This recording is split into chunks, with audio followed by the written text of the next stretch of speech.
प्रियांका गांधी आपण या दृश्यांमध्ये बघू शकतो, त्यांनाही ताब्यात घेण्यासाठी पोलीस पोहोचलेले आहेत। त्याचबरोबर आजूबाजूला कार्यकर्त्यांचा सुद्धा गदारोळ आहे आणि आता याच्यानंतर सुरक्षा यंत्रणांनी त्यांना ताब्यात घेतल्याचं दिसतंय।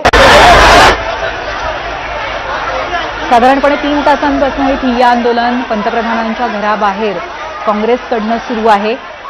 त्यांची प्रमुख मागणी अर्थात हीच होती की धर्मेंद्र प्रधान शिक्षण मंत्र्यांनी, केंद्रीय शिक्षण मंत्र्यांनी राजीनामा द्यावा आणि त्याचबरोबर नीट पेपर फुटीचा विषय संसदेमध्ये चर्चेला जावा। परंतु थोड्याच वेळामध्ये संवेदनशील भाग असल्यामुळे इथे पोलीस जमा झाले, त्यांनी कार्यकर्त्यांना ताब्यात घेतलं आणि आता मुख्य नेत्यांना सुद्धा ताब्यात घेण्याची प्रक्रिया सुरू आहे। प्रचंड मोठा प्रतिकार आंदोलकांकडून केला जातो।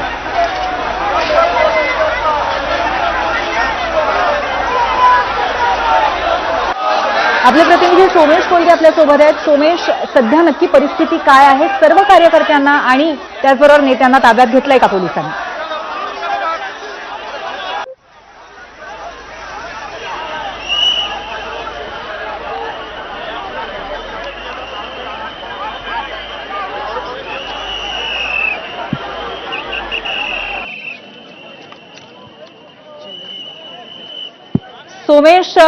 सोमेश यांच्याशी आपला संपर्क होत नाही, परंतु आपण बघू शकतो राहुल गांधींना आता पोलिसांनी ताब्यात घेतलेलं आहे। त्या बसमध्ये पोलिसांनी त्यांना ताब्यात घेऊन आता त्यांची रवानगी तिथून पुढे होतीये। राहुल गांधी आणि त्याचबरोबर प्रियांका गांधींना सुद्धा पोलिसांनी आजच्या या सगळ्या आंदोलनाच्या पार्श्वभूमीवर ताब्यात घेतलेलं आहे।